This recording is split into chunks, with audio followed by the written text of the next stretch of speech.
John and Tom stand tall, discussing corruption, answering the call. Osceola's whispers, the truth we unveil. With each podcast episode, we set sail. Unsanctioned voices, we won't be ignored. Taking through lies, we strike a chord. Unsanctioned truth, we're here for the fight. John and Tom shining through the night. With every debate, we're raising the stakes, taking down villains for justice's sake.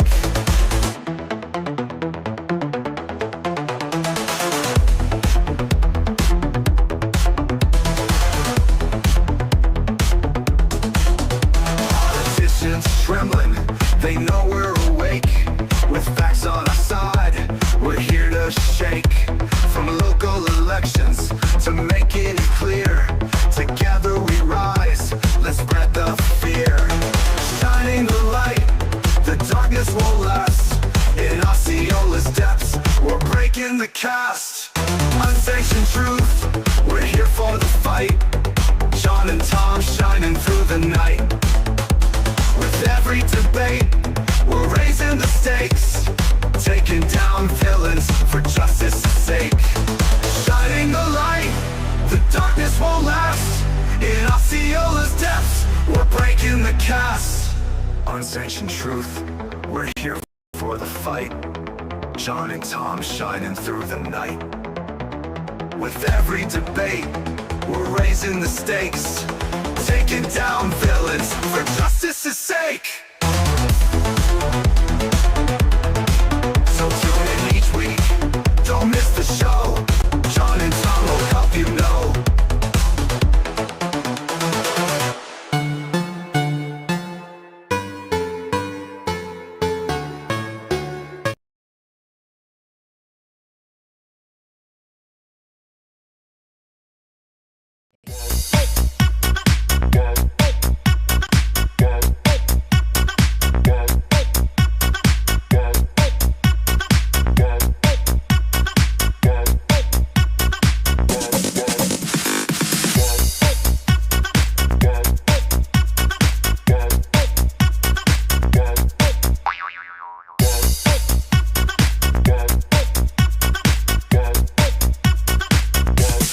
You can get some.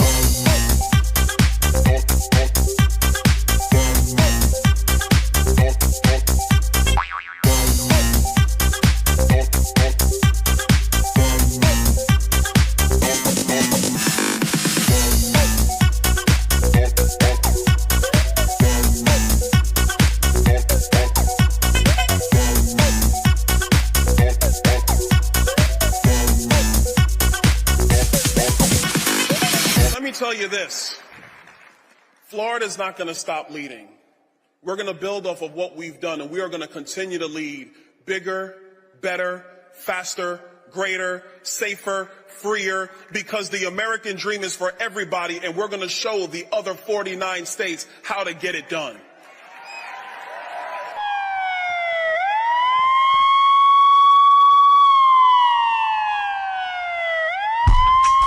Welcome to Unsanctioned.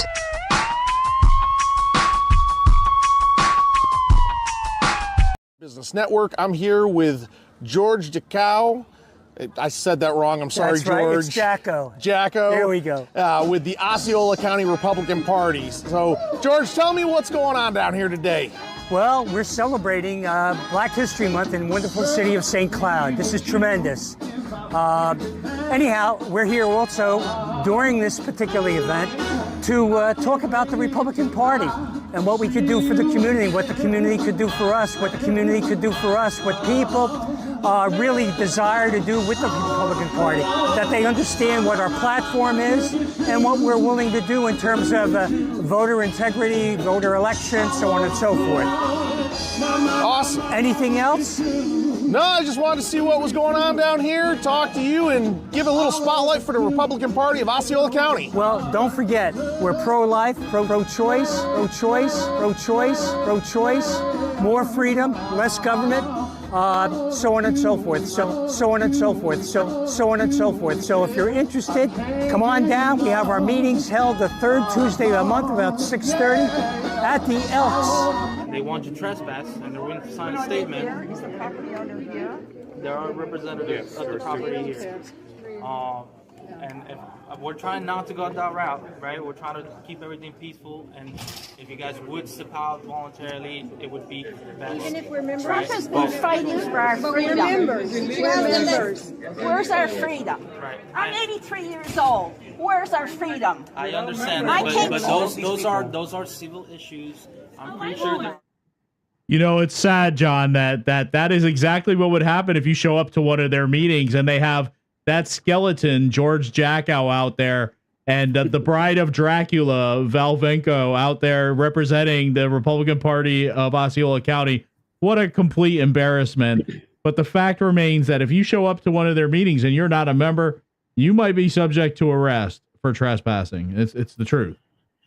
Yeah, I'm not sure that they could have picked two worse emissaries for the Republican Party than those two. I guess they could have picked Mark Cross. That might have been worse. I mean, George doesn't even hold a position within the Republican Party anymore, right? I mean, he can't even complete a sentence apparently that makes sense. So it's absolutely ridiculous. And these are people, you know, he's saying come to the party.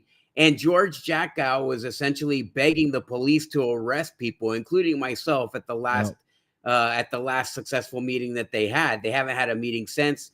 They don't want people to join the party. No, they don't. They absolutely do not want people to join the party. They want people that they already know how they're going to vote. So they're just bringing in their friends and their allies.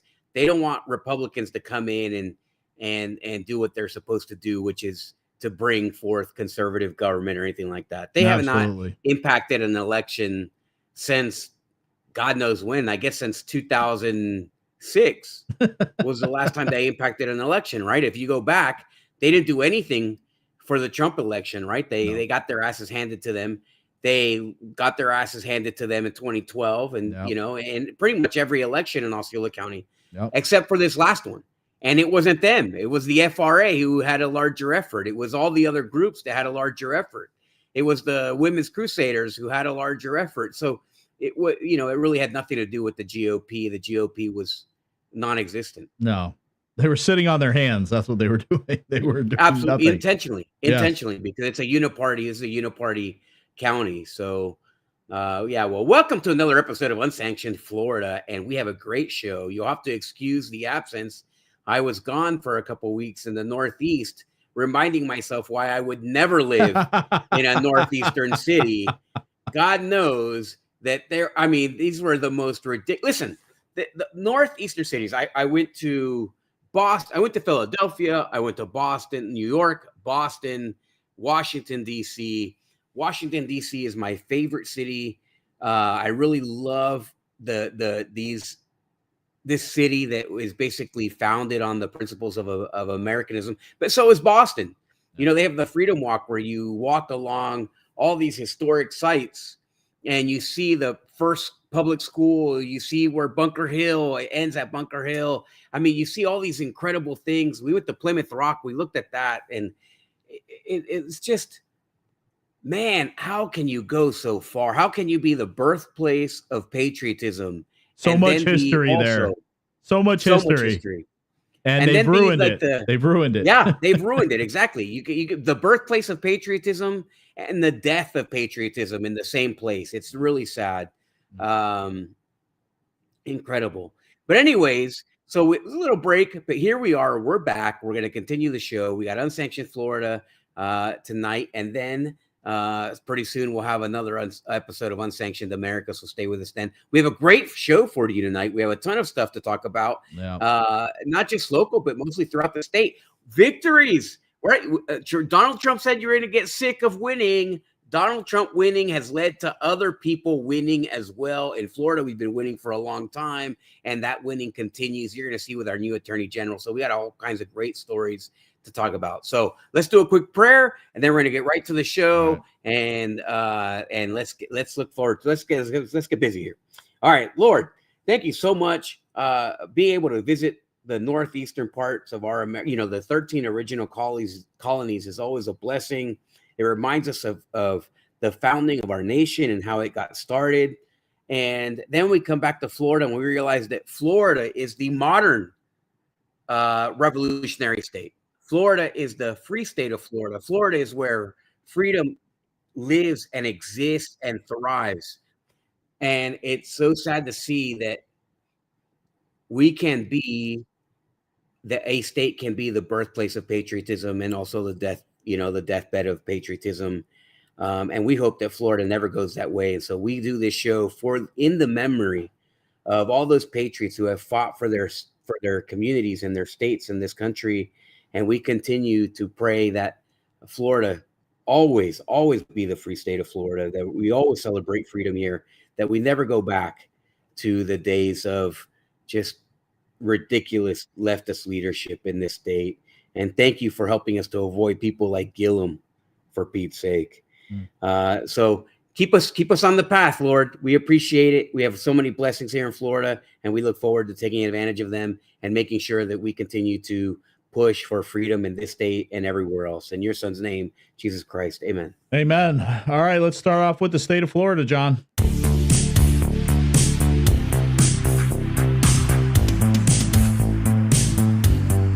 A lot of interesting stuff happening across the state right now, John, especially our main story. We saw him in the open. He was speaking at CPAC about the state of Florida, and that is our man, Byron Donalds.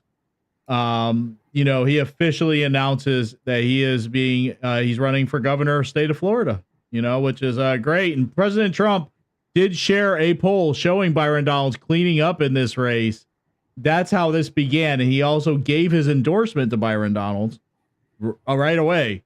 And here's Byron Donalds on Hannity. I mean, you got the support of President Trump. Where do you stand? Are you ready to make the plunge? Well, look, Sean, after a lot of prayer, a lot of thoughts with my family and my friends, I'm here to announce my candidacy to be the next governor of the great state of Florida. And Sean, we have a wonderful state. I got to Florida when I was 17 years old off of a Greyhound bus with just a trunk full of clothes. And over the rest of my time in Florida, I built a family. I built a career, 17 years in financial services. I joined the Tea Party movement, was in the conservative movement. I was able to serve 4 years in the state legislature, 4 years in Congress. And I think now is the time to now take the mantle and lead our state into the future. We've had a great governor. DeSantis has done a tremendous job for our state. But now the job is to keep the best state in the country as the best state in the country. And so that's going to be the mission at hand. And I'm excited to announce my candidacy with you tonight. Well, there you go. There it is. There it is, John. What do you think? Yeah, I think there was a lot of speculation about who was going to run, right? We had a lot of fears that somebody, they were going to put up a kind of like a really bad ghost candidate so that a uniparty candidate can win or a establishment guy can win or something. Listen, this is going to be a crazy race. You're going to have Byron Donalds, and Byron Donalds, who happens to be Trump's pick, is, a lot of people are going to be happy with that, right? I'm happy with him. I think a lot of people were expecting Matt Gaetz to jump into the race. He said that he would consider it, right? And I don't think he's going to get into the race, right? A lot of people are saying, "Oh, well, is he going to get into the race?" I don't think he is. I think that he made it very clear that he was going to support Byron Donalds in a tweet or a post on X, where he was responding to Ron DeSantis's refusal to endorse him, and which we're going to show. But anyways, in that post, he was saying that, I remember when me and Byron Donalds, this hurts because I remember when me and Byron Donalds were your prep team for the debate, debate when you were running for governor, and we were impressed with Byron Donalds. And and he was just saying, like, we should all be working together, right? All guys who are truly conservative should be working together.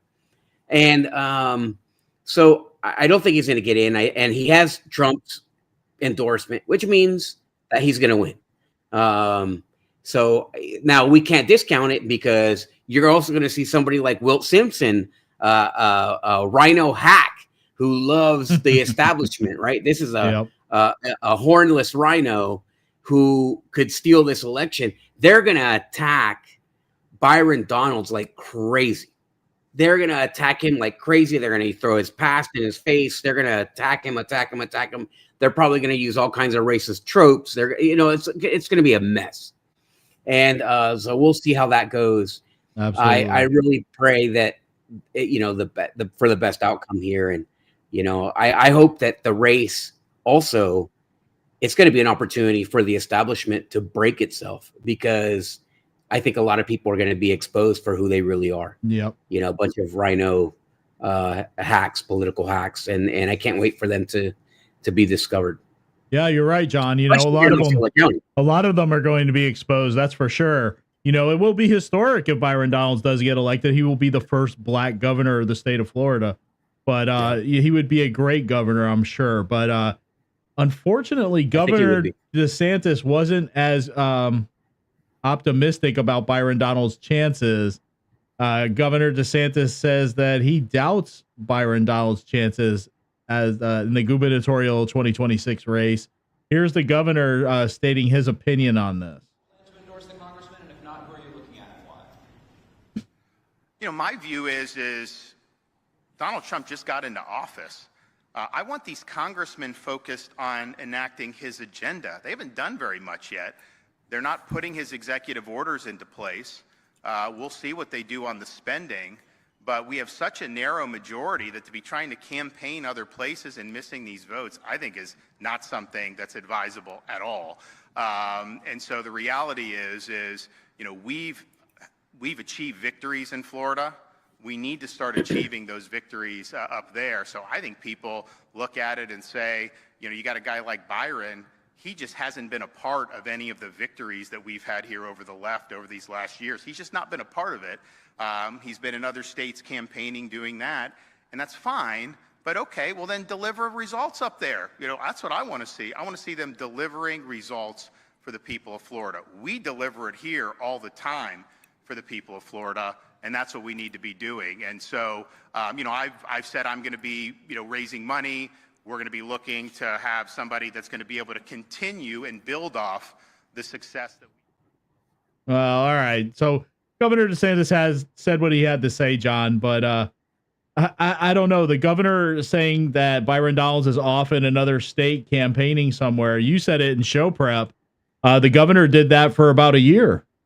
He was out campaigning other places, trying to reach a higher office. So that's like, throwing stones at a glass house. I don't know. Yeah.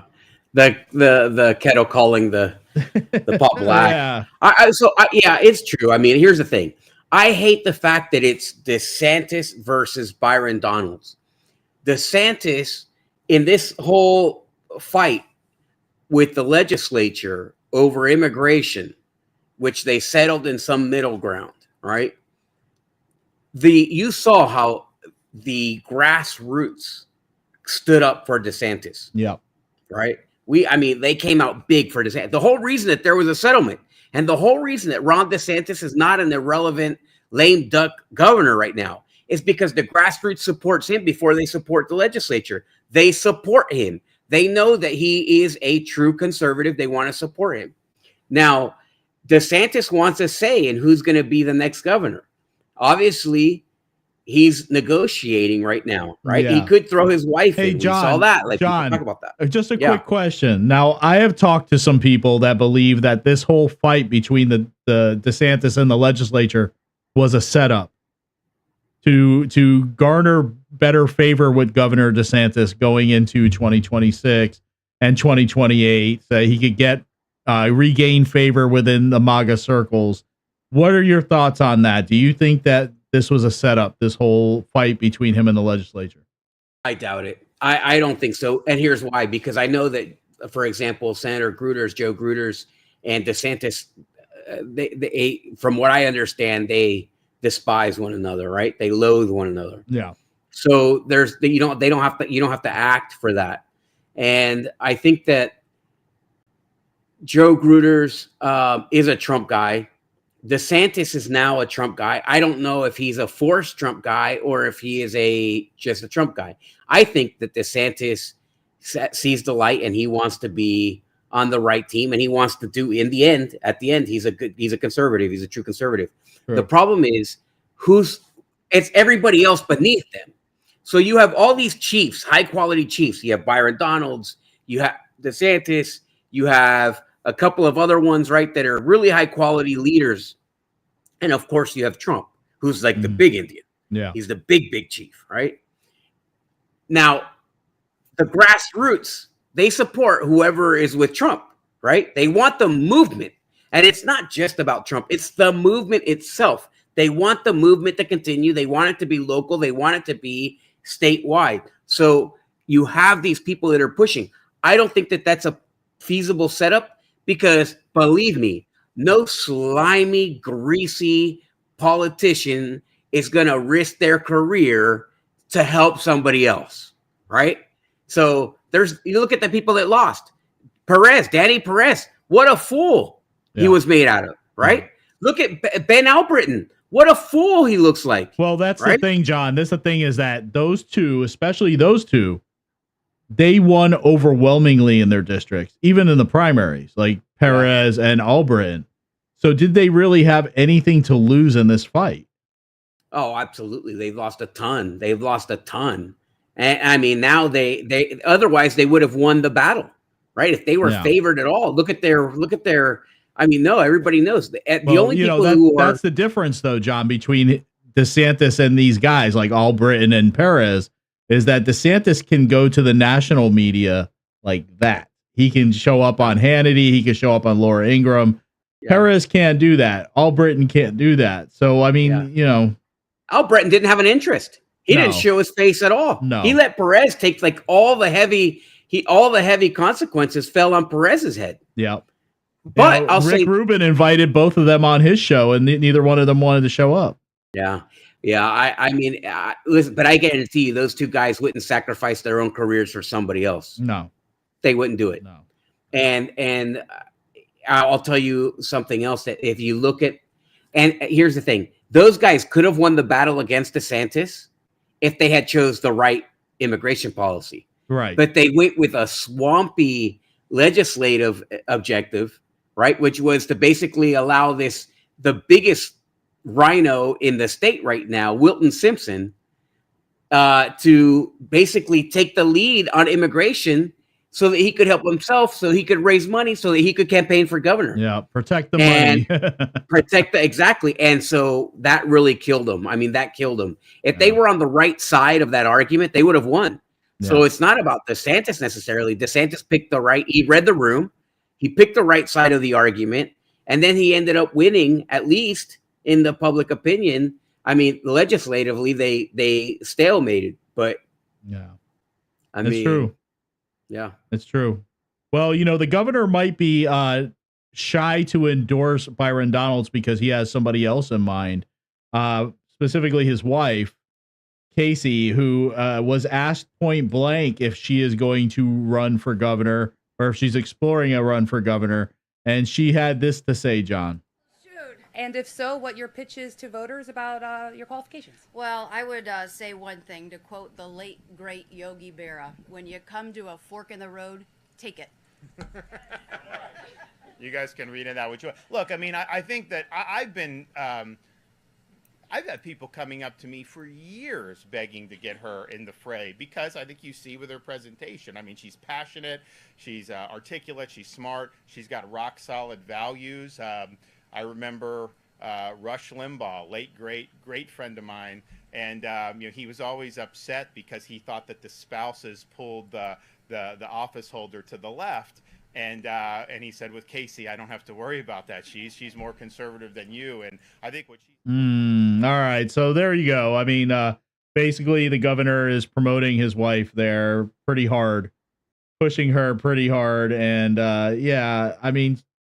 She didn't really address the question. I mean, he said, read into it what you want. She didn't really answer it, but it's looking like that's going to be the case. But is she qualified, John? I mean, what has she done? So is she qualified? I mean, is anybody I mean, technically Trump wasn't qualified, right?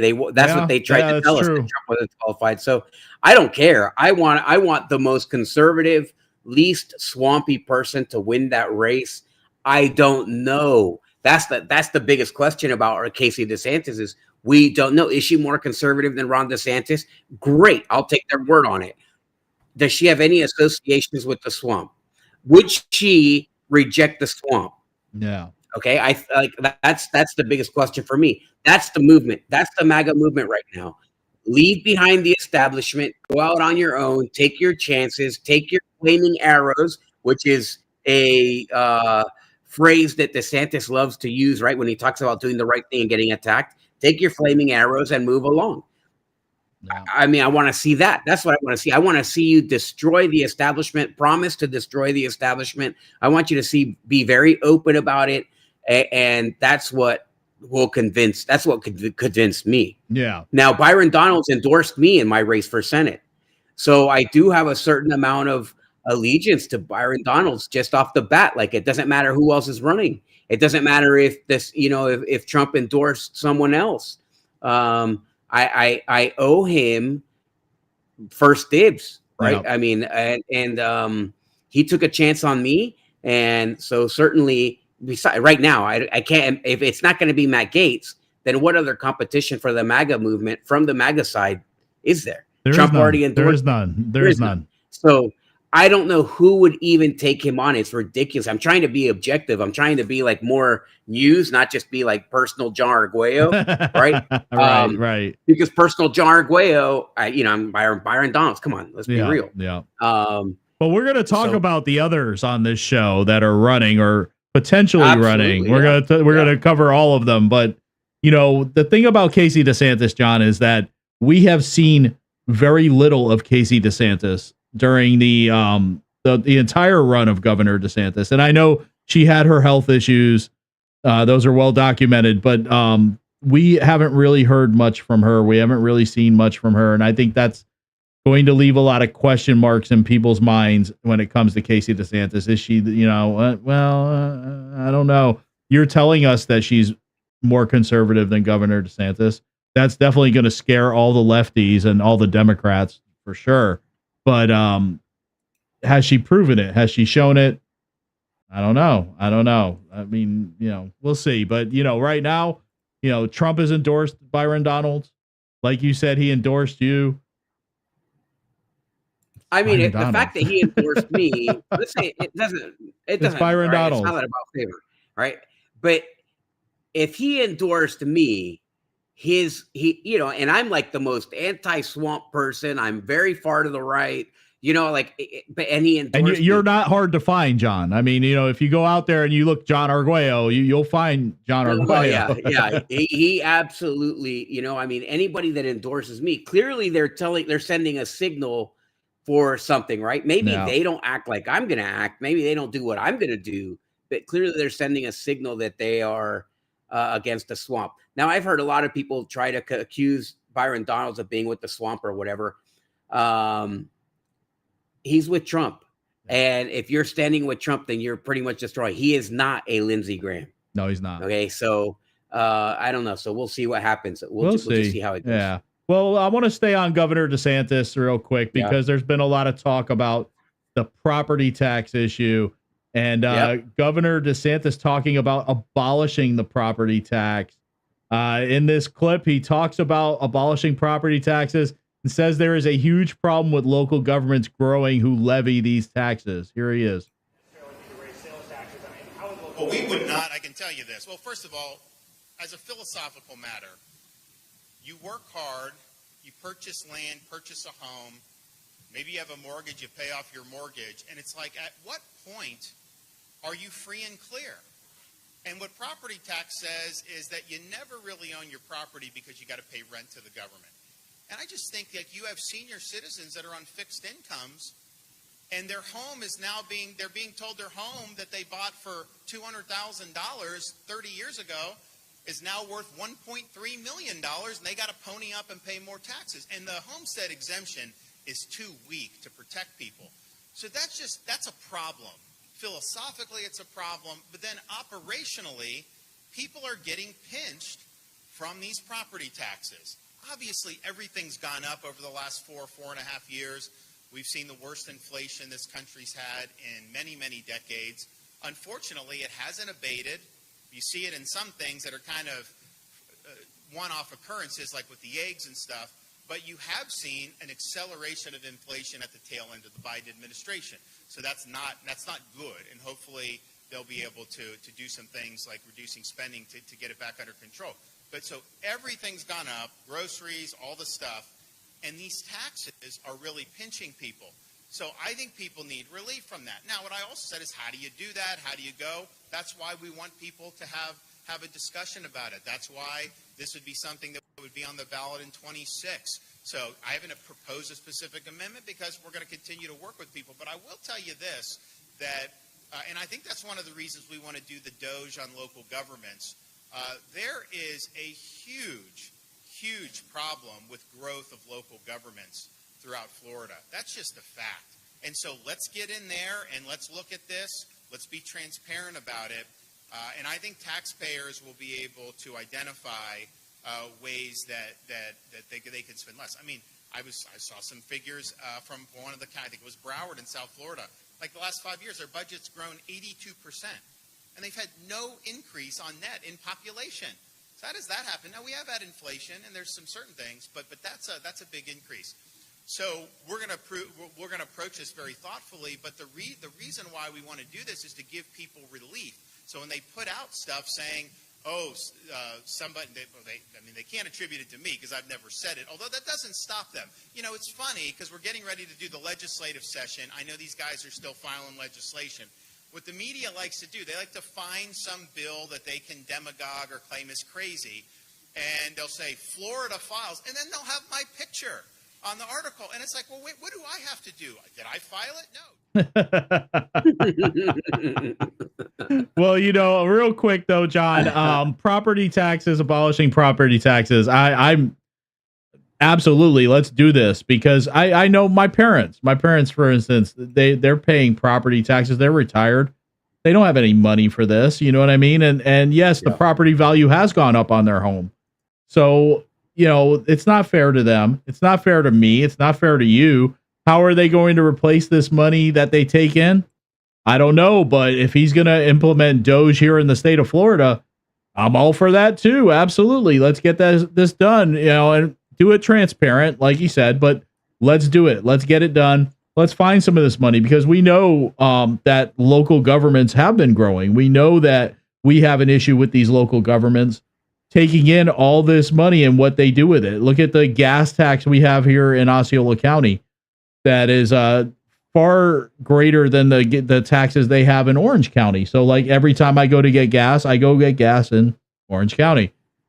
There's a lot of things that need to be looked into. I think if there is a true Florida DOGE that happens here in the state of Florida, that's going to be a great thing for us, the taxpayers.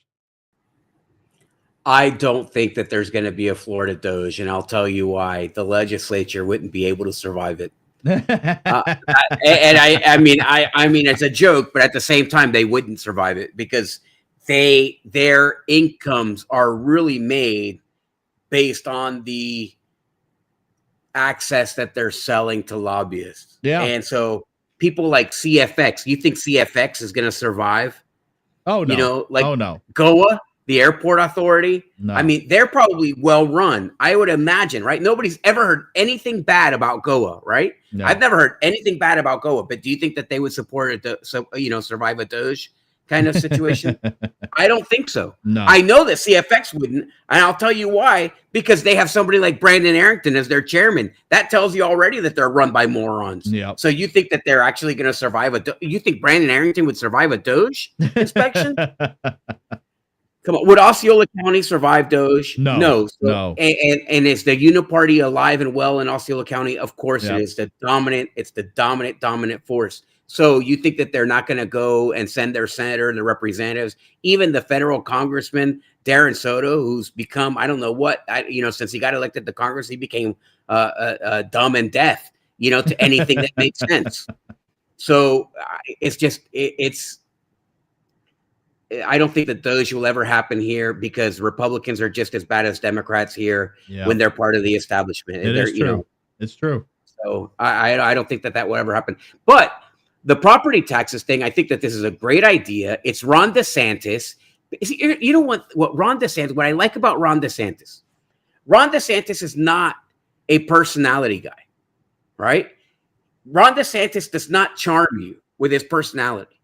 He doesn't go around and make friends. He doesn't make you feel like Bill Clinton makes you feel all great. Like, oh my God, Bill Clinton cares about me. Bill, you have a conversation with Bill Clinton. You think that Bill Clinton is a fan of yours, right? Yeah. That's not Ron DeSantis. Ron DeSantis is like on the spectrum, looks right through you, has no idea that you exist as a person, has no connection, no warmth. No, this is my experience. Okay, maybe I'm completely wrong, but this is my experience. Every time I've met him a handful of times. He doesn't remember me every time that he, I'll break it down like this. And I've mentioned this story before. I've met Ron DeSantis a handful of times. He never remembered me. Okay, I'm not surprised by that. Why would he, right? Right. But I met Bill Clinton one time. I interviewed him one time. He knew everything about me when I was 19 years old when I interviewed him before he came to the interview. And he gave me the impression that, oh my God, the president of the United States knows my name, right? So he did his homework. He did his homework. I don't know. Probably not. I think what happened was that they told him just before he went into the interview, right? But the point is, that's a detail of touch. Yeah. And that's what they say about Trump. Trump will remember you. Trump will remember details about you. Trump makes you feel like you're important at the moment to him. He's given people jobs out of the audiences of his, events. So DeSantis is not like that. DeSantis is, and I can appreciate this. This is a compliment. This is a John Arguello compliment, apparently. DeSantis is all about the policy. He's all about the policy. To him, he doesn't, I'm not pretending to be your friend. I'm not your friend. I'm just going to be the governor and govern and use policy to make you a believer. I love that. I'll be honest with you. I love that. It's the same reason I love Trump. Do I care how Trump is, where Trump will say something that people will be offended by? No. If Trump can then he says, Nicaraguan people, oh, I should drop a bomb on Nicaragua because they're retarded. Everybody will be like, oh my God, did he say that? He used the R word and he said he was going to drop a bomb and the whole world goes crazy, right? I'd be like, man, he just talked about Nicaragua. He knows what's going on in Nicaragua. I'm all policy, sometimes too much. And DeSantis is all policy. So he's talking about property taxes. Boom. Every Floridian. He's not talking about Florida. And let me point it out and then let me end it. He's not talking about policies the way that the legislature is. When he talks about property taxes, the Floridians aren't hearing the same thing when Danny Perez talks about it or Ben Albritton talk about it or anybody in the legislature. Right? Absolutely. They react completely differently. And that's the difference. I can appreciate that. That's why I like Ron DeSantis, because he's a policy guy. He's not a personality guy. There's a lot of depth to Ron DeSantis. And for Trump, it's the opposite. People think that he has no depth, and he's far more depth than you would imagine, as what we saw when he was debating with Zelensky in front of millions of Americans just now, right? Yeah. So there's depth to Trump that people don't think that he has. Well, everybody thinks that Ron DeSantis has depth. They know that he's got depth. He just doesn't have the personality. Absolutely. Absolutely.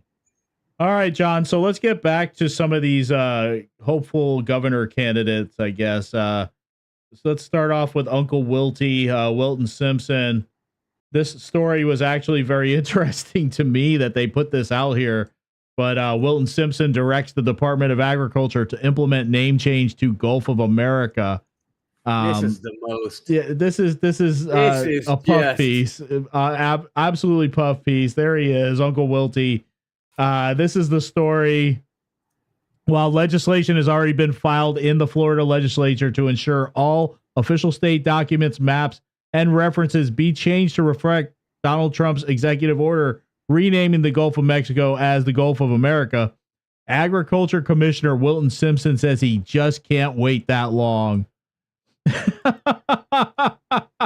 Simpson has directed the Florida Department of Agriculture and Consumer Services as quickly as possible to enshrine the Gulf of America in all department administrative rules, forms, maps, and resources. He says, the Gulf of America has helped shape our state and nation's economy, history, and culture for generations. President Trump's action rightfully recognizes the Gulf of America's significance to our nation, and I am proud to support this effort to ensure that Florida honors this historic change. John, you know, this is basically a puff piece, and I said it to you during the show prep. Wilton Simpson put this out here to prove that he is a Trump loyalist to people, number one, and number two, to get his name out there more as we approach 2026, because this man wants to be the governor of Florida. No. If he thinks that people are going to believe that he is the Trump candidate, no, absolutely not. He's not even close. It's ridiculous to think that he's going to be a Trump guy. He's trying to pass, but I mean, the good thing is it's not even worth talking about him. He's an absolute rhino. And he couldn't care less about the Gulf of America. He cares far more about the Gulf of Mexico and the people who are trying to work from Mexico into the United States than he is worried about the name of Gulf of anything. I mean, give me a break. That's just nonsense. He is nonsense. He absolutely is. He absolutely is. And then the man doesn't have a chance, really. I mean, we saw that in the polling. Even if you didn't know anything about polling and they didn't do a poll, you would know that Wilton Simpson doesn't have a chance. So, but this guy might, John, unfortunately, if people are fooled by him, and that is John Morgan, who came out and is saying he's launching his own political party amid these rumors that he's going to run for governor. If you don't know John Morgan, there he is. You should know him because his face is all over billboards all over the place. But yes, Florida trial lawyer and Democratic mega fundraiser John Morgan announced he's launching his own political party after repeatedly teasing that he might run for governor in the past. You know, he, like I said, he's all over the billboards and advertisements everywhere for his law firm, Morgan & Morgan. It's all across the country. He's well known for bankrolling campaigns to legalize medical marijuana and legalize marijuana and raise the minimum wage in Florida. And he floated that idea of running governor last year, but never happened. The party will be for those stuck in the middle. This is what he said on a post on X. Our two-party system is broken due to gerrymandering and divisive issues on both sides. Okay. He goes on to it goes on to say Morgan has said in the past he would consider running for state office as an independent before changing course and saying that should he run, he would launch his own party and dub it the Capitalist Party. Morgan has touted being an independent voter, but he's also been a longtime contributor to Democratic campaigns. Morgan also left the door open to running for governor as a Democrat back in 2018, though he didn't end up entering the race. And that is true, John. I've said before, John Morgan has hosted Barack Obama at his home and did a fundraiser for Barack Obama at his home. John Morgan would never be an independent. He would never be middle ground or for the middle ground. He would pass any Democratic legislation that came across his desk, especially if it had anything to do with marijuana, or legalizing these illegals or the dreamers or any of that stuff. So don't believe it. No, it's a no for me. That's for sure. Well, he became a member of the Constitutional Party at some point. I was looking at it, and then I started reading what the Constitutional Party stands for, what their platform is. And I was surprised by how conservative a lot of the Constitutional Party platform is, except for a few things, right? Like they're very socially maybe moderate. So and basically libertarians, right? I mean, It was kind of like libertarians, except it was more conservative, in my opinion, than modern day libertarianism. And this was just my opinion of reading this Constitutional Party. Then he says he's going to be the Capitalist Party. Now, I don't know what that's like. I imagine it's because he is to the left of the Constitutional Party, and so he can't run as a constitutional. They can't agree on the platform. Right. But I would imagine that, first of all, he would be caucusing with Democrats. Yeah. There's no doubt that he would be caucusing. He is. I think the biggest problem with John Morgan, let's say aside from ideology, the biggest problem with John Morgan is that he would have a gigantic conflict of interest with his expenditures. Yeah. Right. Like his support of marijuana, he would just be the marijuana governor. It would be like Nikki Fried. Nikki Fried won her commissioner of agriculture job just by talking about marijuana all day long.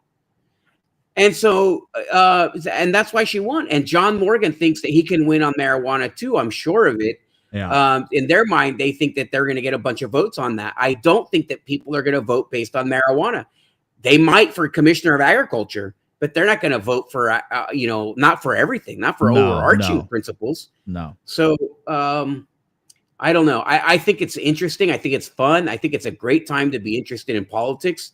It is extremely fun to watch, but I would never.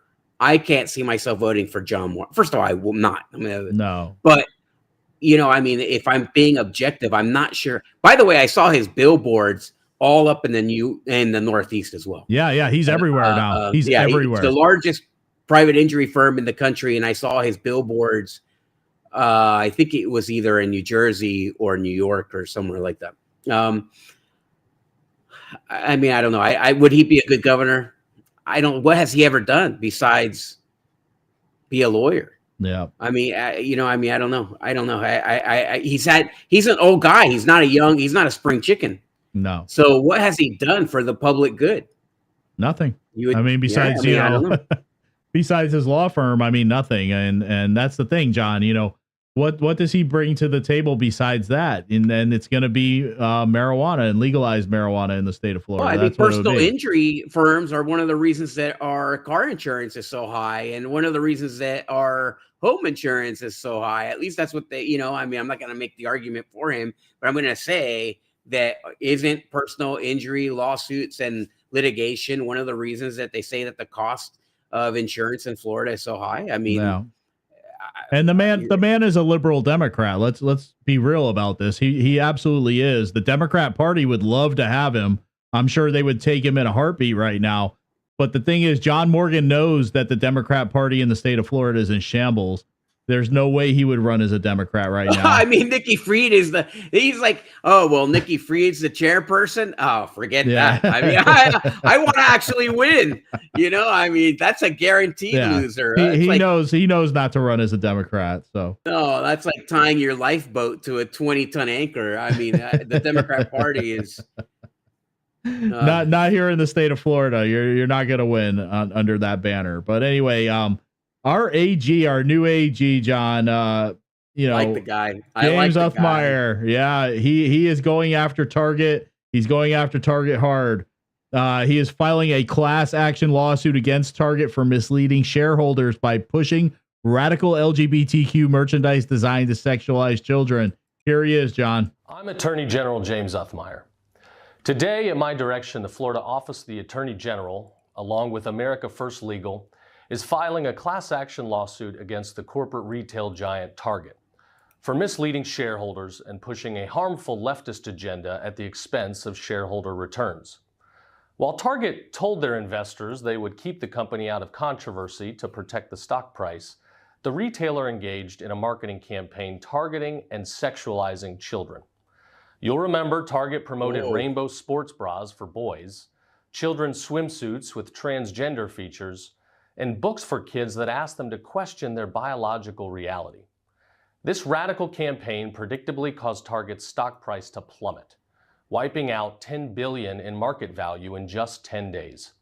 And those losses put the retirement accounts of Florida's teachers and first responders at unacceptable risk. Our public servants should not suffer diminished retirement security because companies focused on leftist virtue signaling rather than shareholder returns. On a personal level, I'm a dad of 3 young kids. No company should be celebrating and marketing the sexualization of our children. This is a fight worth having, and we will fight to hold Target financially accountable for these wrongful practices and force them and other corporate giants to get back to the business of doing business. We're not afraid of a fight in Florida, and you can bet that we won't back down to corporate bullies who are willing to sacrifice returns in order to indoctrinate children. Man, I love it, John. Wow. Love it. Love it. If that's all you know about Uthmeier, what is there not to like, right? I mean, if that's all you know about him, man, did DeSantis pick the right guy. Who knows what anybody else would have been like, but this guy, listen, you can't get an attorney general to get up there and say, stop sexualizing kids if he does not want to say it. Yeah. So to me, that was completely authentic. He mentioned his own kids. It just seemed genuine beyond the normal politician. I 100%, as of today, I am a 100% Uthmeier supporter. I love this. I love this move that he's made. I was not the guy that would abandon DeSantis over the whole Disney thing. You know, I could have said, strategically, I may have done this, or I would have thought that, or whatever. But I don't care. I mean, Disney World was doing it. Now he's attacking Target for doing it. They deserve every corporation. Number one, there's a case that is Ford versus Dodge, right? And they basically it was one of the primary cases that established the fact that a company is responsible to its shareholders before its employees or customers or anybody else. And that's what I would imagine this lawsuit is being filed based on that idea that they have a fiduciary responsibility to their shareholders, and they failed by this marketing ploy, right? So, I mean, yeah. I hope that they... I love it. I love it, man. I love it. I think it's great. Me too.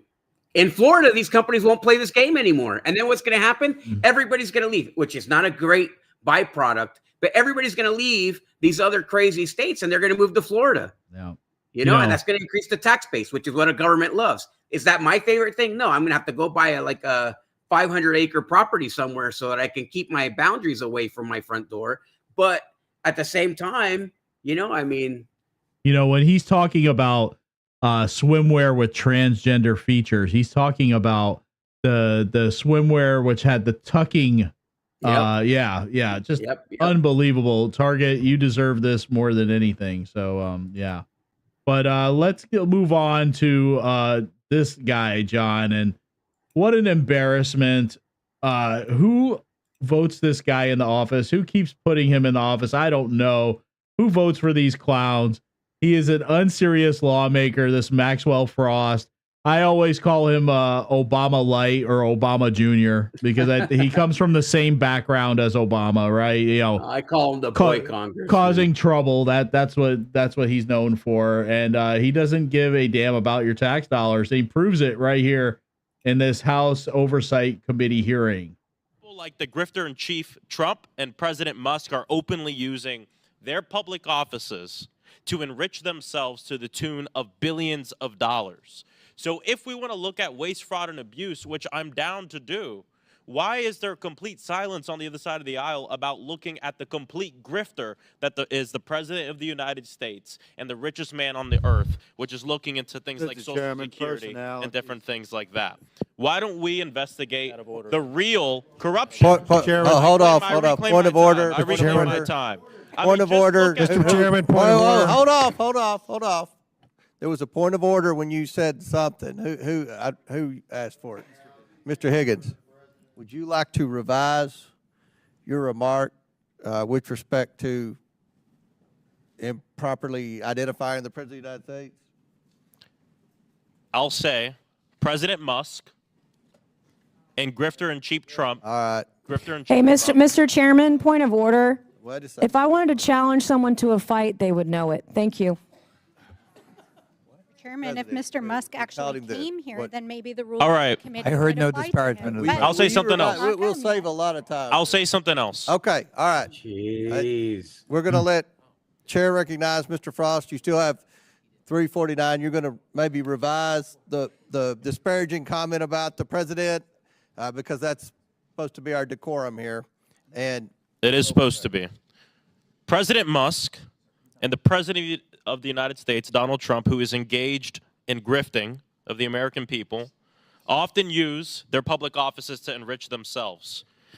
Someone on the other side was just asking, how would you feel if you called someone else from the Hold off, Mr. Frost. Hold off. There's a pending motion for disparaging the president. I will say the president's grifting because you spent the last 2 years saying President Take Biden down was corrupt. his words. So I can say that Trump is grifting. What I will withdraw is calling him grifter in chief. That is what I will The chair withdraw. sustains the point of order, and the words in question are ordered stricken from the transcript of this proceeding. So the member is barred from further participation. Crockett. There you go. There you go. So he got Oh my barred God. because he could not keep decorum with the committee. He had to keep going after Elon Musk and Donald Trump. He had no other option for himself personally, but to keep going after Elon Musk and Donald Trump. So yes, he got barred from speaking any further in the committee. This guy is a complete, total embarrassment to the state of Florida. This is a guy, who couldn't make it through community college. His credit is so bad he couldn't get an apartment in DC because his credit was shot. And yet this is the guy that Orlando continues to elect to Congress, John. It's unbelievable. This guy has proven that he is a joke. He's an embarrassment, absolute, total embarrassment to Central Florida, to his parents, although his parents must not be great if they're proud of this kid. It's just ridiculous. It's absolutely out of control.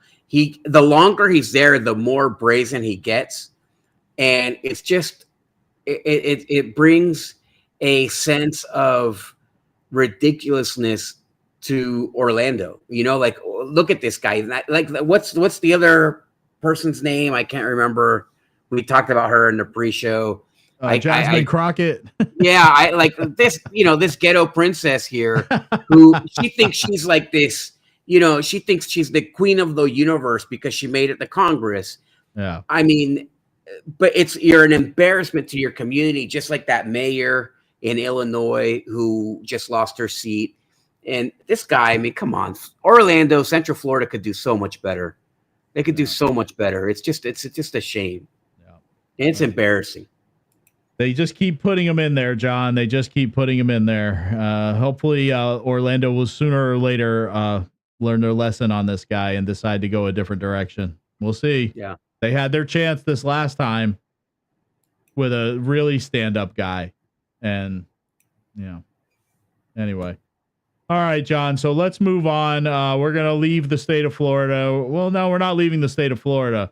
But we're moving to Osceola County, which feels like you've left the state of Florida. So here we go, John. Come on, guys.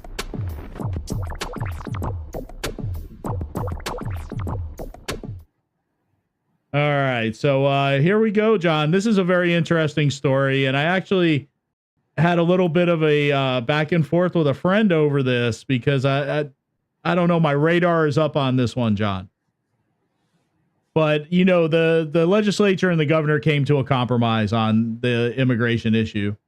And part of it was that the upper level cabinet members will each make an appointment to this Immigration Enforcement Council. So Wilton Simpson, Uncle Wilty, went ahead and appointed St. Cloud Police Chief Doug Gerke to this state Immigration Enforcement Council. There's Chief Gerke.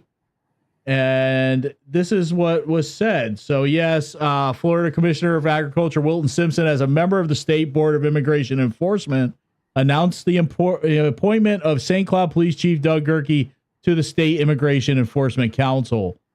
Wilton said, I am proud to appoint Chief Gerke to the State Immigration Enforcement Council. Florida is leading the way in enforcing immigration laws, holding the line against illegal immigration, and ensuring criminals do not find sanctuary in our communities. Chief Gerke's leadership, experience, and dedication to upholding the law will be instrumental in driving our efforts to protect Florida citizens. Chief Gerke said, I am honored to be appointed to the State Immigration Enforcement Council and thank Commissioner Wilton Simpson for this opportunity.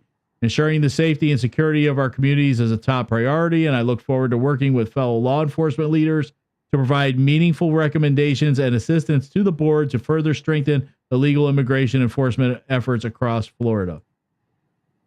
All right, good. I mean, congratulations to Chief Gerke. I've met Chief Gerke a few times, talked to him a few times. Seems like a great guy. I can't say anything bad about him, but John, my radar is up, and I'm going to tell you why. Wilton Simpson, we know, is connected to the swamp, especially the swamp here locally in Osceola County. Why would, out of the entire state of Florida, would Wilton Simpson choose the St. Cloud Police Chief to represent him on this Immigration Enforcement Council? It doesn't make a lot of sense to me unless you think about all the development and growth that's happening here in Osceola County and how much is on the way. That's the only way it makes sense to me, other than, and I'm not saying that Chief Gerke's a bad guy, that he's involved in any of this stuff. I don't know. But yes, my radar is up on this, John. There's absolutely no doubt that he would select Chief Gerke for this because the establishment asked him to do it. I don't know what Gerke's background is, but unless it involves him being raised on Mars and he just landed here accidentally, fell out of a spaceship and into this job, then absolutely it's basically, the families that you and I are very familiar with, the Osceola oligarchy, who chose for him to be chief, and they also chose for him to be appointed to this group. Now, why? Right? Why is it a big deal? Well, for one, this is the same RINO that was trying to seize control of immigration enforcement. If that were to happen, then this is a big agricultural community around here. And the families that control Osceola County are agricultural families. So what would happen is they're going to get, possibly by having Chief Gerke on there. And I'm not saying that Chief Gerke would do this, but certainly the expectation by somebody without any honor or integrity, like a Booth, right, or somebody else, then they would expect to get a heads up on something that's going to happen in regards to immigration.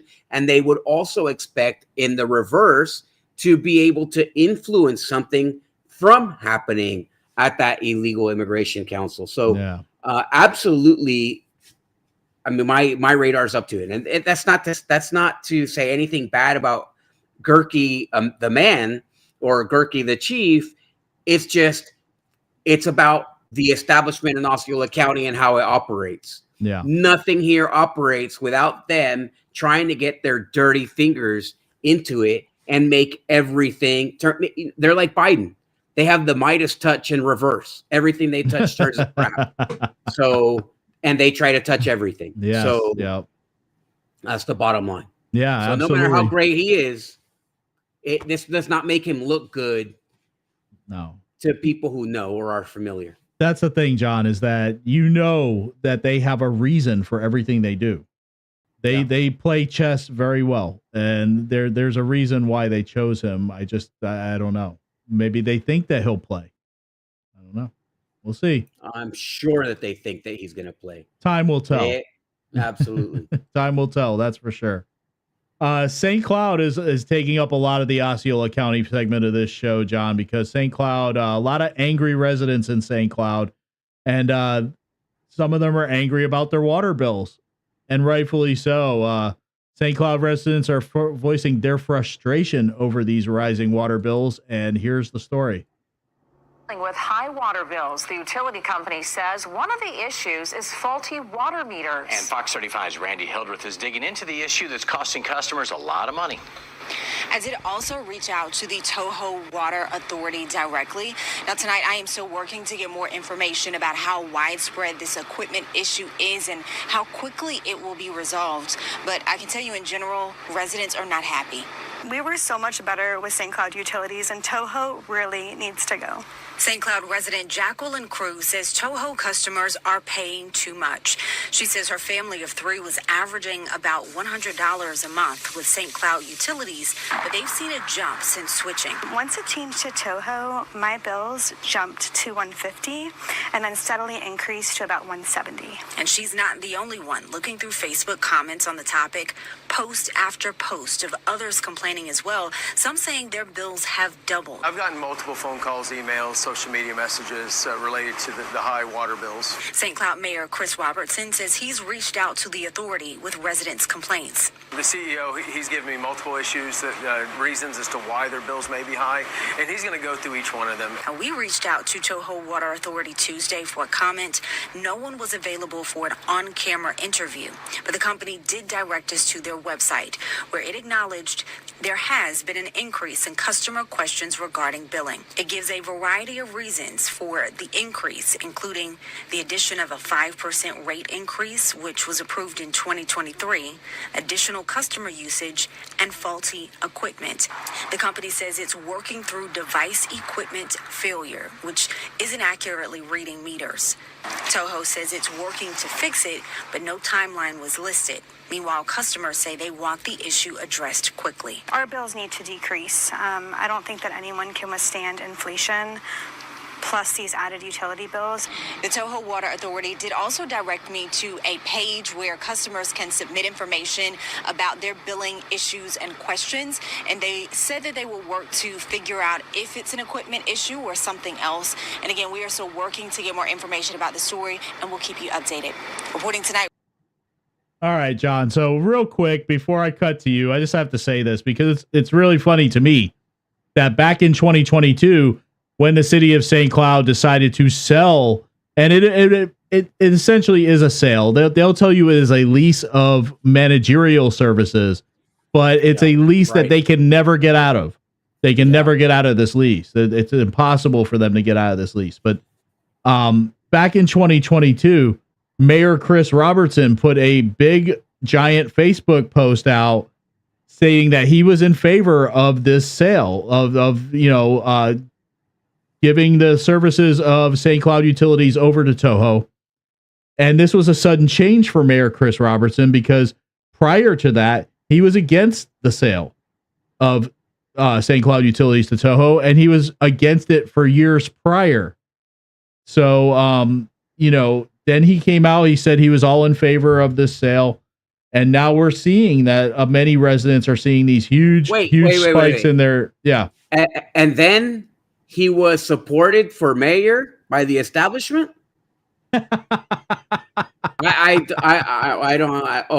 Sorry, go ahead. Keep going, Tom. But he came out in favor of this, and now we're seeing these people complaining about these huge water bills that are happening, as a result of them switching over to Toho Water. Toho saying it's faulty equipment. It's this price increase they passed in 2023. I don't think so, John. I don't know.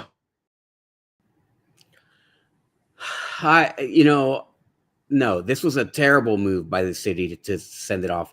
And they were trying to do trying to do several things, in my opinion. Number one, they were trying to escape culpability for the disaster that they made there. Number two, which is strange because then the guy who was running the St. Cloud Water went to Toho. Yeah. So, it's like, it's crazy that would even happen. But then you also, you're getting rid of this cash cow, which is what it is. It was creating a ton of revenue for this city. It was the only money maker that the city of St. Cloud had. So what does that mean? That clearly in my opinion, the politicians benefited from that arrangement they make, right? Why would somebody sacrifice something like that so that they get, why would somebody give away a resource like that? Because they got something in return, in my opinion. Who knows what that is? It's just the city of St. Cloud is just, it's run almost as bad as the county. It's just sad. Yeah, absolutely. And then, that's a lot of the reason why I gave up, and I'm not saying I gave up, but I mean, I haven't fought as hard as I used to as far as the growth that's happening here in St. Cloud. Yes, I hate it and I want to fight against it, but I see that our voters keep putting these people in the office. Yeah. Keep putting these people in the office that are willing to sell out this city. So what can you do at that point? Anyway, yeah, exactly. Like I said, there's a lot of angry residents. It's too bad they aren't angry around election time, but these residents are angry that they're being annexed into the city of St. Cloud. 2,000 homes, John, 2,000, impacting services and tax costs. Here they are. Yes, Stuart, this is going to happen on both the east and the west side of town if these proposed changes do go through. Now, residents started receiving letters in the mail starting this week, and this could mean some big changes to their taxes. This new development in St. Cloud is a prime example of the city's continuous growth. Now, some 2,000 homes could soon be added to the city's limits on both the east side, or Zone 4, and the west side, labeled Zone 1. They include the Twin Lakes community and Kings Crest. How it does affect them is we're going to be the people taking over their public safety. So right now, whichever fire station is the closest, which is us on the east side, we're already serving these residents. That includes fire and police. For residents on the west side, that'll also mean faster emergency response times as the city is building a new fire station there. But those services aren't free. We tried talking with residents in the area about the changes, but they say they hadn't had enough time to thoroughly read their mail. And while some services come at a higher cost, others like trash cleanup will be cheaper. And rather than an annual bill, residents will be billed monthly. These residents will have to start paying city taxes, a millage based on their ad valorem, and that's some of the questions that we anticipate them being concerned about. For example, a $400,000 property with a homestead exemption could see an increase of roughly $900 in taxes. Residents will have the chance to ask questions during 2 meetings, one per zone. They'll have a chance to voice any concerns on May 7th when the city plans to finalize the annexation. And once again, both of those meetings to answer the residents' questions are going to take place next month in March on the 5th and the 6th. Again, they're going to have 2 separate meetings per zone. And then the city can also, or the residents rather, can voice any concerns that they have about these changes during a special council meeting on May 7th. We have all of this information for you on our website at wesh.com. Covering Osceola County. All right. So, yes, this is going to happen more and more, John, as time goes on, because the city of St. Cloud wants to grow. They want these tax dollars. They need them because they sold off the water utility. So they need these tax dollars. They need to annex, and they need to bring these existing Osceola County residents into the city of St. Cloud. You're going to see this happen more and more further down Hickory Tree Road, further east towards Harmony, further west towards Kissimmee and parts of Kissimmee that will be annexed into the city of St. Cloud. It's going to happen. Yeah, absolutely. Absolutely. This is a disaster in the making because we've already seen it. It's already been, nobody wants to be, you're in between a rock and a hard place. Do you want to be managed by the city or do you want to be managed by the county? The county is run outrageously bad. The city is run worse and worse every election cycle. And you can't trust it. They're all working together. It's a uniparty. There's no escape. So it's better to be in the county, I think, because number one, you don't have the city expenses. And number two, you're somewhat removed, right? So this is bad for those people. I feel bad for them. Yeah, absolutely. Just going to keep happening. So you guys on the east side, watch out, because you're next. On the west side, Tahokwa and these new developments that are coming in, they're all going to be part of the city of St. Cloud. It's just going to keep growing. You're going to be a big, big city. All right, John. So speaking of those residents on the east side, some of them are upset. They are still county residents right now, but they are concerned about an proposed RV park coming up on Hickory Tree Road. And they're very concerned about that. So here's their story. Commissioners there know their opposition to plans for a new RV park in their backyard, but at the last minute, the debate was then pushed back. Nevertheless, they had a lot proposed Hickory Tree Campground. It would be located east of Hickory Tree Road and south of Alligator Lake Road near the Hanover Lakes subdivision. Here's a map of it here. It's just outside of St. Cloud. News 6's Troy Campbell talked to those homeowners, then saw the proposed site for himself. Residents of the Hanover neighborhood have been very vocal with their opposition because of their proximity to the project. We caught up with about 24 of them on Monday evening when they showed up to the Osceola County Commission chambers. But what does it mean to you to see all of your fellow community members standing here right behind you? Hanover Lakes is an amazing community, one of the best that I've lived in. It is a very close-knit community. Tanisha Tolbert lives inside the Hanover Lakes neighborhood. She says when she found out recently about plans to develop this RV park seen in these renderings, about a half dozen residents went door to door to tell them what would be built next door. We had numerous people come out of their house that was, hey, what's going on? What is this about? Just willing to talk to us about it. So I think that the outpouring today, just this being an example that how many people would come out. The property for the proposed Hickory Tree Campground is east of Hickory Tree Road and south of Alligator Road, just outside St. Cloud city limits. Developers want the zoning changed from low-density residential to a much more dense planned development. If the zoning gets approved, the current plans call for this nearly 35 acres to be transformed into 130 separate RV parking spots. County documents show during a community meeting at the end of January, supporters called the project well-planned and a great asset. Sandra Cavallo Marudas. I don't believe that for 1 minute. Yeah, right. Concerned for the potential increase in traffic. We have a lot of children in our community. I mean, there are a ton of kids at the school bus every day of all ages, and just the safety aspect of having people coming and going constantly from this RV park is extremely concerning.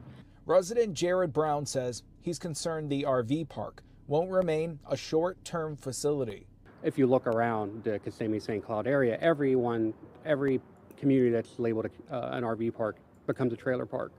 And that's not something we pictured raising our families next to or spending our retirement years next to. The commission is set to discuss the project again on March 17th in Osceola County.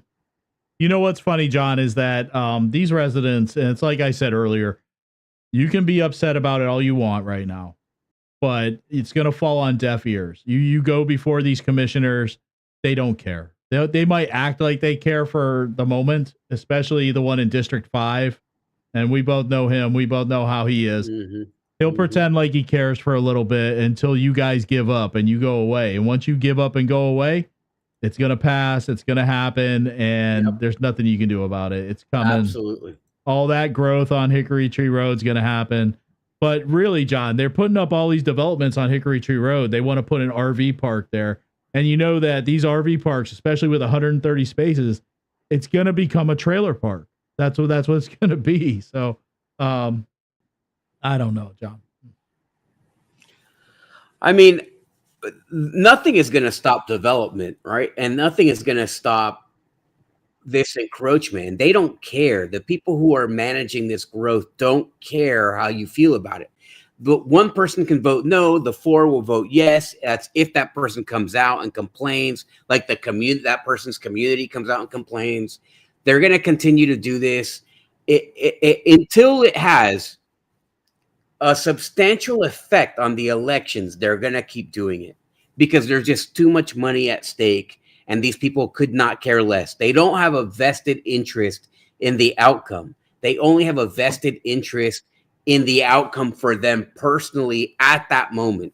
So you have to continue to put pressure on them to prevent this or to get any, and it needs to stop. There needs to be a moratorium on development in Osceola County until these commissioners are out. That's not going to happen specifically, but you can't put so much pressure on them that several of them lose their seats, and then they'll pull their feet off the gas. But you need to get people in there who can stand up against all the corruption that's there and can actually say no, and that's going to be very hard to find. Yep. Couldn't agree more. All right, John, and our final story of the night, Kissimmee fielding offers for hotels in downtown and by the airport. And yes, the headline says you can work, play, and stay with new hotels proposed in Kissimmee. But would you really want to? I don't know. Anyway, here's the story. Finding a place to stay in downtown Kissimmee can be challenging, and that is because the downtown area is lacking a major hotel brand. Well, that could all change as 2 hotels are now being proposed. West U's Spencer Tracy live in downtown, and Spencer, the city says this will boost tourism there. That's right, and this is one of the proposed hotel sites. It's empty right now, and it's nigh the Toho parking garage as well as Lake Toho. And the city put a deadline today for 3 p.m. for developers to put their final bids in. In downtown Kissimmee, you can work, eat, play, but to stay is not really an option. No main hotels other than the Loop, and that's kind of a stretch out, but right in our center of town, there's nothing. That could all change as there are 2 new hotel proposals, one in downtown and another near the Kissimmee Gateway Airport. We have 3 spots that seem to be the hot spots. It's called by the Toho parking garage. It's one area which seems to be the one with most interest. We've got several unsolicited proposals. We have the Civic Center area. Also, we've got proposals coming in on that. And then, of course, there's the airport. The latest proposal comes from Kissimmee Place Development Group with 2 Hyatt hotels. Their location by the airport would have 122 rooms. The one downtown would have 300 rooms with a 30,000 square foot conference center. Mayor Jackie Espinoza says her city council has not officially picked a developer. It's going to be based on what's the best use, highest and best use for our community. It's something local business owners like Aurora Lopez want. I think it'll be helpful for tourists and, the traffic. It'll bring it alive a little bit more. Downtown Kissimmee could soon be a place where you can now stay a little longer. So the mayor tells me that this area where we are, this hotel could wrap around the other side of this garage in this entire area. Now, as for the next steps, she tells me that City Council will be meeting tomorrow to go over possibly a public workshop to go over all the developers that have placed their bids in. I'm covering Osceola County, live in Kissimmee. Spencer Tracy, West 2 News. All right, John. So, yes, the only thing I have to say about this really quick is that I think it was the last Florida show we did, we talked about the crime in Kissimmee, how bad it is in downtown Kissimmee, and that they were talking about closing the bars earlier to prevent this crime from happening in downtown Kissimmee. But really, what is the draw? And I realize that these are unsolicited these proposals for these hotels. They're unsolicited by Mayor Jackie Espinoza and the Kissimmee City Commission. They're not asking for them. These are hoteliers wanting to come there for some reason. I can't figure it out because there's no draw to downtown Kissimmee. I mean, the lakefront, but you're just going to have people fishing, I guess. I don't know. There's nothing major down there. There's nothing really that happens in downtown Kissimmee that you need a 300-room hotel. If you're going to be a hotelier, I'd figure you put it by Heritage Park because at least there's stuff happening there, or maybe even Neo City if anything ever gets off the ground there. But that's never going to happen. So I don't know, John. What are your thoughts? What do you think about this? I mean, what can you do? They need development. It's true that she's right. The mayor's right. There's not a place where you can stay inside downtown Kissimmee, but there are places to stay. The Loop is not that far from one side of Kissimmee, at the very edge of Kissimmee, towards Poinciana, to the loop is 15 minutes. So it's not that far. And that's in traffic. Obviously, we got traffic. It's not very far at all. But, you know, I mean, it's 15 minutes. It's a short drive. And so they're going to put one down there. I'm not sure. You have a ton of hotels on 192 that seem to be failing and need to be converted into apartments. So I would want to answer about the need. Now, will a hotel in Kissimmee draw? I think it would. If you have a 300-room hotel in Kissimmee on the lakefront with a convention center, then you can start doing things. You and I have talked about, doing some kind of plans and events and whatever. And, it'd be great if we could do that. Would make it pretty easy. But you're right. Why would somebody pick downtown Kissimmee over Heritage Park? I mean, I wouldn't. If I had the choice between Heritage Park and downtown Kissimmee, I would choose, Heritage Park, right? Because you have Mecum, you have Country Thunder. Well, you used to have Country Thunder. You don't have that anymore, but you do have Mecum. You do have some concerts and some events that happen there. You have the Osceola Magic, although I don't think anybody is coming into Kissimmee just to go see the Osceola Magic. But I think the Orlando Magic has enough trouble getting butts in the seats. But I guess if they have a conference center and they have convention business or conference business, that would help. But other than that, I mean, I just don't see a need. I don't know. You have to remember, right? Like, it's them. It's going to be the business. Is there a need? Who cares? The business can do whatever they want. Are they going to make their money back, or is it going to close? Is it going to turn into a roach motel like the one that Peggy Chudry used to have on 192? That's my concern.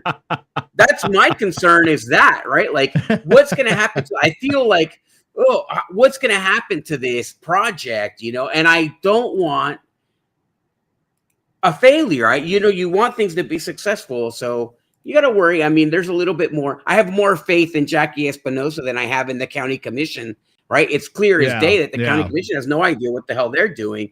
They're trying to bring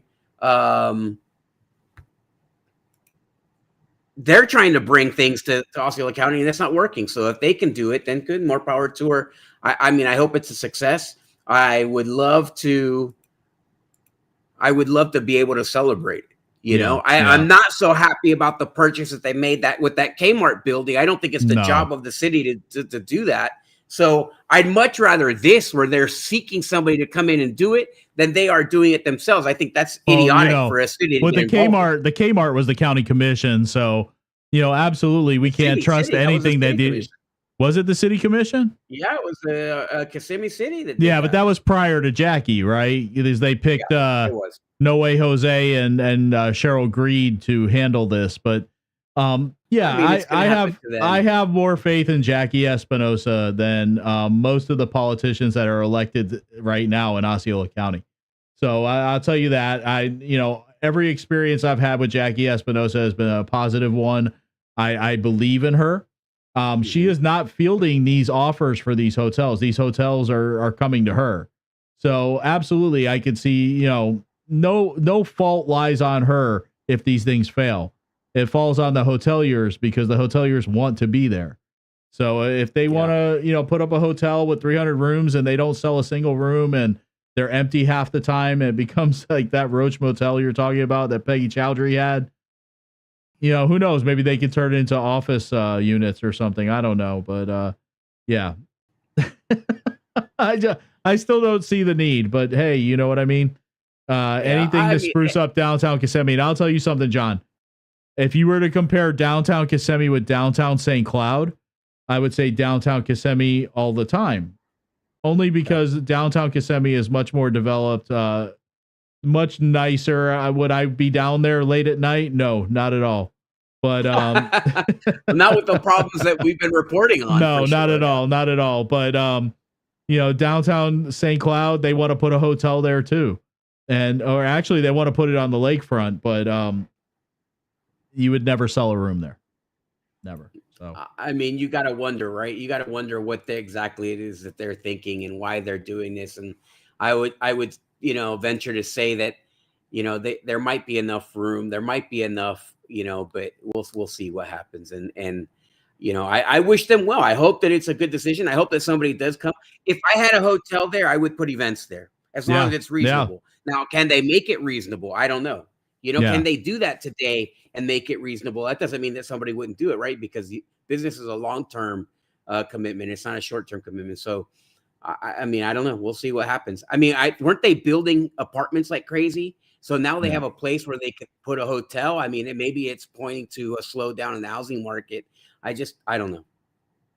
Yeah. Who knows? Who knows? All right, John. Well, that's all we have for tonight. We're ending the show at an hour and 30 minutes right on the dot. Well, it feels like forever since we've done a show. So listen, we love you. We appreciate you. Thank you for watching. Please like and share the show. We will be back soon with an Unsanctioned America. Are you kidding? Crazy stuff to report on what's going on in the country, and hopefully we have something to add to those things that's of value to you. So real quick before we end, that the fight between Zelensky, President Trump, and JD Vance, I just want to say one thing about that real quick. Watch the whole thing. Watch the whole thing, because you see on X, you're seeing Republicans bashing President Trump. Some Republicans, and I call these the RINO Republicans or the simps. They're bashing President Trump, bashing JD Vance. Watch the whole video, and it's about 50 minutes long, 40 minutes long. They're clipping it just at the end, the last like 10 minutes. They're clipping that, but no, watch the whole thing. You need to watch the whole thing. Then you'll understand why what happened. I think that you're crazy if you think that Trump did anything wrong here. I'm shocked by it. As somebody who cares so much about foreign policy, who has studied it in college, that was my major. I can't believe what I witnessed. It was mind-boggling. We're going to talk all about it on the show. Absolutely. Or I think we're going to have there's going to be updates to that too, and there's more that's happened since. So we're definitely going to talk about that on the America show, possibly Wednesday. Yep. Okay. Awesome. So thank you again. We love you. Thank you for watching. Please like and share the show. Make sure you like and share the show. Please, please, please. Thank you very much. God bless you. We'll see you next time.